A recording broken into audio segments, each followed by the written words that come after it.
Hello friends, स्वागत है आपका हमारे यूट्यूब चैनल कुमार सॉफ्टवेयर पे। ये मेरा जावास्क्रिप्ट से रिलेटेड 29 ट्यूटोरियल्स है। इस ट्यूटोरियल्स में हम लोग फॉर लूप के बारे में पढ़ने वाले हैं। तो आइए देखते हैं फॉर लूप क्या होता है। इस फॉर लूप को पढ़ने से पहले मैं आपको एक बात बताना चाहूँगा कि ये जो फॉर लूप है ये बहुत ही इम्पोर्टेंट है। डेवलपर जितने भी डेवलपर हैं मोस्टली सभी developer for loop he use करते हैं। आप आपका जो पिछले ट्यूटोरियल में आपने पढ़ा था व्हाइल लूप और डू व्हाइल लूप, तो वो दोनों से ज़्यादा आपका फॉर लूप ही यूज़ होता है और सभी लोग फॉर लूप ही यूज़ करते हैं। अब इसका रीज़न क्या है? इसका मेन रीज़न क्या है कि जब आप व्हाइल लूप और डू व्हाइल लूप यूज़ करते हो, तो वहाँ पर आपको कोड ज़्यादा लिखना पड़ता है, पहला रीज़न। दूसरा रीज़न क्या है कि आप जो वहाँ पर कोड लिखते हो, वो कुछ लेंथी हो जाता है। वो ईज़िली समझ में नहीं आता है। तो ये 2 सिचुएशन से बचने के लिए हम लोग फॉर लूप यूज़ करते हैं।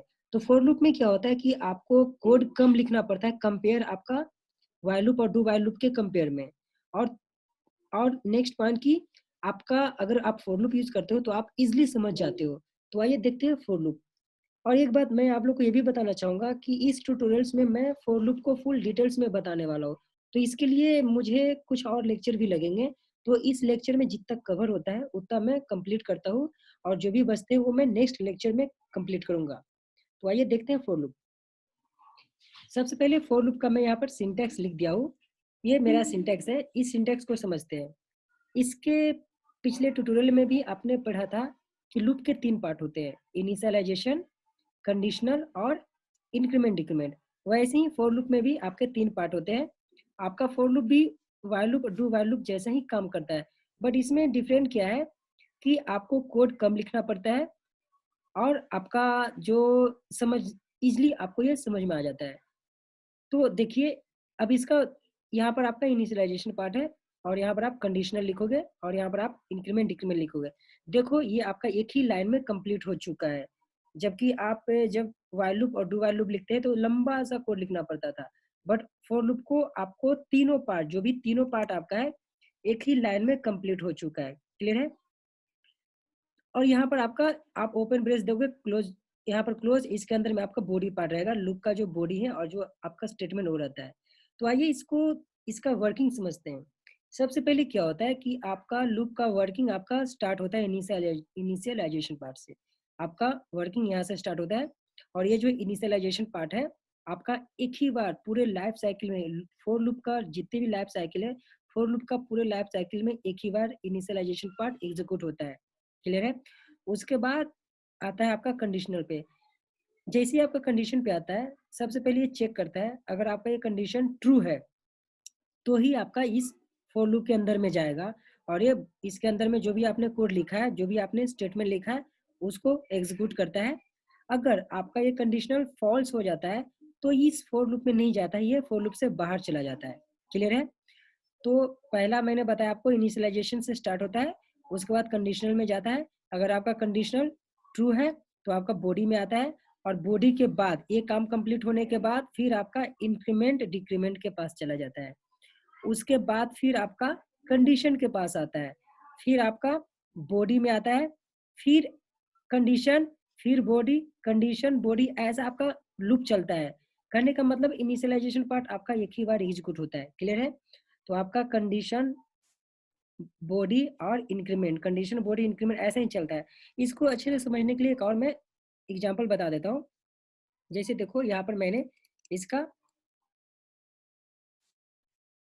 वर्किंग समझा दिया है। यहाँ पर देखो मैंने एक फॉर लूप लिया, इसके अंदर में var x लिया। तो यहाँ से यहाँ तक मेरा पार्ट इनिशियलाइजेशन का है और ये यहाँ से यहाँ तक का मेरा पार्ट कंडीशन का है और यहाँ से यहाँ मेरा पार्ट इंक्रीमेंट का है। ये मेरा बॉडी पार्ट है, बॉडी के अंदर में मैंने हेलो प्रिंट प्रिंट किया है। तो यहाँ इसका वर्किंग क्या है, देखो ये मैंने 1 2 3 5 ये जो लिखा है ये मेरा स्टेप है कि वर्किंग स्टेप है, कहाँ से स्टार्ट होगा ये स्टेप है। इससे आपको इजी समझने, आपको मतलब इजी समझ में आएगा। क्लियर है? तो देखो आपका यहाँ से ये इनिशियलाइजेशन पार्ट है, यहाँ से आपका वर्किंग स्टार्ट हो गया। उसके बाद आपका कंडीशन में जाएगा, देखो 2 नंबर कंडीशन में जाएगा। अगर ये कंडीशन ट्रू होता है तो देखो 3 नंबर आपका बॉडी के अंदर में, मतलब इस फॉर लूप के अंदर में, लूप के अंदर में आएगा और इसके अंदर में जो रहेगा कोड वो आपका एग्जीक्यूट होगा। तो अभी फिलहाल मैंने यहाँ पर प्रिंट किया है, तो ये मेरा जावा का कोड था। यहाँ पर हम लिखते हैं डॉक्यूमेंट डॉट राइट। क्लियर है? तो ये मेरा प्रिंट हो जाएगा। क्लियर है? उसके बाद ये प्रिंट होने के बाद फिर आपका इंक्रीमेंट के पास जाएगा। तो अभी मेरा एक्स का वैल्यू 1 है, अब एक्स का वैल्यू 2 हो जाएगा। फिर आपका कंडीशन चेक करेगा। कंडीशन देखो एक्स का वैल्यू 2 है, तो ये कंडीशन सेटिस्फाई हो रहा है, मतलब ट्रू है। तो फिर आपका बॉडी में आएगा, बॉडी में फिर आपका हेलो प्रिंट होगा, फिर आपका इंक्रीमेंट होगा। अब एक्स का वैल्यू 3 हो जाएगा। क्लियर है? फिर कंडीशन में आएगा, कंडीशन में वैल्यू चेक करेगा, मतलब ये कंडीशन चेक करेगा, अगर कंडीशन ट्रू है फिर बॉडी में आएगा, ये आपका एग्जीक्यूट हो जाएगा। फिर आपका इंक्रीमेंट आएगा। अब इंक्रीमेंट में एक्स का वैल्यू 4 हो चुका है, फिर कंडीशन चेक करेगा। अब देखो एक्स का वैल्यू 4 है, तो यहाँ पर कंडीशन फॉल्स हो जाएगा। अब जैसी कंडीशन फॉल्स हो गया तो आपका इस लूप के अंदर में नहीं जाएगा, आपका ये लूप के बाहर चला जाएगा, तो आपका यहाँ से फॉर लूप क्लोज हो जाएगा। क्लियर है पॉइंट सबको? तो इसके लिए मैंने कुछ स्टेप लिख दिए हैं आपको। देखो ये मैंने वो जो भी मैंने अभी फिलहाल बोला वो स्टेप मैंने लिख दिया है कि आपका इनिशियलाइजेशन से स्टार्ट होगा, कंडीशन में जाएगा, उसके बाद अगर कंडीशन ट्रू है तो आपका बॉडी में आ जाएगा, अदरवाइज वो लूप से बाहर चला जाएगा। वैसे increment condition loop body increment ऐसा है, ये आप लिख सकते हो। क्लियर है? और मैंने ये भी बता दिया कि इनिशियलाइजेशन जो पार्ट है आपका पूरे लाइफ साइकिल में एक ही बार एग्जीक्यूट होता है। ये पॉइंट क्लियर है? इसको एग्जाम्पल से मैं एक बार समझाना चाहूंगा आपको। देखो यहाँ पर मैंने एक फॉर लूप लिखा, यहाँ से यहाँ तक का पार्ट मेरा इनिशियलाइजेशन का पार्ट है, एक्स इक्वल टू 0 लिया, और यहाँ से यहाँ का पार्ट मेरा कंडीशन है, और ये मेरा पार्ट इंक्रीमेंट है। यहाँ पर आप डिक्रीमेंट भी यूज कर सकते हो। क्लियर है? ओपन ब्रेस क्लोज ब्रेस, यहाँ पर मैं ओके प्रिंट करवाना चाहता हूँ। अब इसका वर्किंग देखो क्या आएगा। इस अब देखो यहाँ पर मेरे एक्स का वैल्यू 0 से स्टार्ट हो रहा है इनिशियलाइजेशन, उसके बाद मेरा कंडीशन में जाएगा, कंडीशन में वैल्यू चेक करेगा, एक्स का वैल्यू 0 है और ये कंडीशन ट्रू हो रहा है। जैसे ये कंडीशन ट्रू होगा तो डायरेक्ट आपका बॉडी में आएगा। ठीक है? अब बॉडी में मैंने क्या लिखा, ओके, तो यहाँ पर आपका एक ओके प्रिंट हो जाएगा। अब इसके बाद डायरेक्ट आपका इंक्रीमेंट पे जाएगा। अब इस अभी इसका एक्स का वैल्यू 0 था, अब एक्स का वैल्यू क्या हो जाएगा, 1। तो 1 हो जाएगा तो फिर कंडीशन के पास जाएगा, कंडीशन में जाएगा, ये कंडीशन चेक करेगा, ये कंडीशन ट्रू है, अगर कंडीशन ट्रू है तो फिर आपका बॉडी में आएगा, बॉडी में ओके है, फिर यहाँ पर ओके प्रिंट हो जाएगा आपका। क्लियर है? अब ये कंप्लीट होने के बाद फिर आपका इंक्रीमेंट होगा, इंक्रीमेंट होगा। अब फिर आपका एक्स का वैल्यू 2 हो चुका है, अब 2 हो गया, फिर कंडीशन के पास जाएगा, अभी कंडीशन ट्रू हो रहा है तो फिर आपका ओके प्रिंट हो जाएगा। ठीक है? आपका ओके प्रिंट हो जाएगा। और फिर आपका ओके प्रिंट होने के बाद फिर इंक्रीमेंट में जाएगा। अब एक्स का वैल्यू 3 हो चुका है, अब 3 हो गया तो फिर कंडीशन ट्रू है, फिर आपका ओके प्रिंट होगा, फिर आपका ओके प्रिंट हो चुका है। अब फिर आपका इंक्रीमेंट होगा, अब एक्स का वैल्यू 4 हो चुका है। अभी देखो यहाँ पर कंडीशन चेक करेगा, जैसी कंडीशन चेक किया यहाँ पर कंडीशन इसका फॉल्स हो रहा है क्योंकि एक्स का वैल्यू 4 है यहाँ पे। अब जैसे कंडीशन फॉल्स हो गया तो आपका ये बॉडी के अंदर में नहीं जाएगा, लूप के अंदर में नहीं जाएगा, ये आपका क्लोज मतलब कि बाहर आ जाएगा बॉडी से। कहने का मतलब कि जैसे आपका कंडीशन फॉल्स हुआ आपका लूप कंप्लीट हो चुका है, क्लोज हो जाएगा। और यहाँ पर आपने एक बार और एक चीज और देखा होगा कि ये जो इनिशियलाइजेशन पार्ट है एक ही बार एग्जीक्यूट हुआ, उसके बाद आपका बार बार क्या हो रहा था, बॉडी के बाद increment condition, body increment condition, ऐसा लूप चल रहा था। आई होप आपको ये क्लियर हो चुका होगा कि फॉर लूप कैसे वर्क होता है। इसको हम प्रैक्टिकली देख लेते हैं। यहाँ पर मैं एक फोर लेता हूँ, इस फोर लूप के अंदर में एक वेरिएबल एक्स इक्वल टू 0 लिया मैंने। ठीक है? ये इनिशियलाइजेशन पार्ट है। अब यहाँ पर मैं कंडीशन लेता हूँ, ये मेरा कंडीशन है। अब यहाँ पर मैं इंक्रीमेंट, ये मेरा इंक्रीमेंट डिक्रीमेंट है। अब इसके अंदर में मैं डॉक्यूमेंट डॉट राइट मैं कुछ प्रिंट करना चाहता हूँ, सपोज मैंने ओके प्रिंट किया। अब इसको देखो मेरा आउटपुट 4 टाइम्स आ चुका है।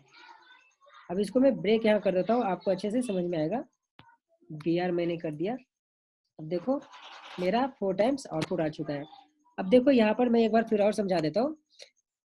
ये आपका इनिशियलाइजेशन पार्ट है, यहाँ से आपका एग्जीक्यूशन स्टार्ट होगा फॉर लूप का, उसके बाद फिर कंडीशन में जाएगा, ये आपका कंडीशन है, कंडीशन में जाएगा, यहाँ पर वैल्यू चेक करेगा, एक्स का वैल्यू 0 है तो यहाँ पर एक्स का वैल्यू चेक करेगा, तो ये कंडीशन ट्रू हो रहा है। अब जैसे ये कंडीशन ट्रू होगा तो आपका बॉडी के अंदर में आएगा, बॉडी के अंदर में मैंने ओके प्रिंट किया इसलिए आपका एक ओके आ चुका है, यहाँ पर एक ओके प्रिंट हो चुका है। क्लियर है? अब उसके बाद ये बॉडी के बाद डायरेक्ट इंक्रीमेंट के पास जाएगा, इंक्रीमेंट में जाएगा, अभी एक्स का वैल्यू 0 था, अब एक्स का वैल्यू 1 हो जाएगा, अब x का वैल्यू 1 हो गया, अब फिर ये कंडीशन में जाएगा। अब कंडीशन फिर चेक करेगा, अब x का वैल्यू यहाँ पर 1 है, ये कंडीशन ट्रू हो रहा है। ट्रू होगा तो फिर आपका बॉडी में आएगा, बॉडी में मैंने ओके लिखा है, ओके आपका प्रिंट हो जाएगा। देखो ये ओके प्रिंट हो चुका है। अब फिर यहाँ से आपका इंक्रीमेंट होगा, इंक्रीमेंट में अब x का वैल्यू 2 हो जाएगा, क्योंकि अभी फिलहाल 1 था, अब x का वैल्यू 2 हो जाएगा। अब फिर आपका कंडीशन में जाएगा, कंडीशन में चेक करेगा, x का वैल्यू 2 है, अब ये कंडीशन ट्रू हो रहा है, तो जैसे कंडीशन ट्रू होगा फिर आपका बॉडी में आएगा, ओके ये आपका प्रिंट हो जाएगा। फिर आपका इंक्रीमेंट होगा, इंक्रीमेंट में अब x का वैल्यू 3 हो जाएगा, फिर कंडीशन में जाएगा, कंडीशन ट्रू हो रहा है, फिर ओके प्रिंट होगा, ये आपका ओके प्रिंट हो चुका है। क्लियर है? फिर आपका इंक्रीमेंट होगा, अब x का वैल्यू 4 हो चुका है, अब x का वैल्यू 4 हुआ, अब कंडीशन में आएगा, कंडीशन चेक करेगा, ये कंडीशन फॉल्स हो रहा है। अब कंडीशन फॉल्स होगा तो ये आपका लूप के अंदर में नहीं जाएगा, ये बाहर चला जाएगा, मतलब कि लूप कंप्लीट हो चुका है आपका। क्लियर है? आई होप ये ट्यूटोरियल्स आपको समझ में आ चुका होगा। अब इससे और इम्पोर्टेंट कुछ पार्ट है, वो मैं आपको नेक्स्ट ट्यूटोरियल में बताने वाला हूँ, तो आप नेक्स्ट ट्यूटोरियल देखना ना भूलें, क्योंकि ये तो आपका सिर्फ बेसिक फॉर लूप का सिंटेक्स था और मैंने सिर्फ सिंपल सा बेसिक एग्जांपल से आपको समझाया, लेकिन मैं नेक्स्ट ट्यूटोरियल में फॉर लूप को फुल डिटेल्स में बताने वाला हूँ, और इसके कुछ बहुत ज़्यादा रूल्स भी है, वो सबको हम फुल डिटेल्स में देखने वाले हैं। तो आपके 2 लेक्चर तो एटलीस्ट लगने वाले हैं फॉर लूप के लिए, तो नेक्स्ट ट्यूटोरियल आप लोग देखना ना भूलें। Thank you.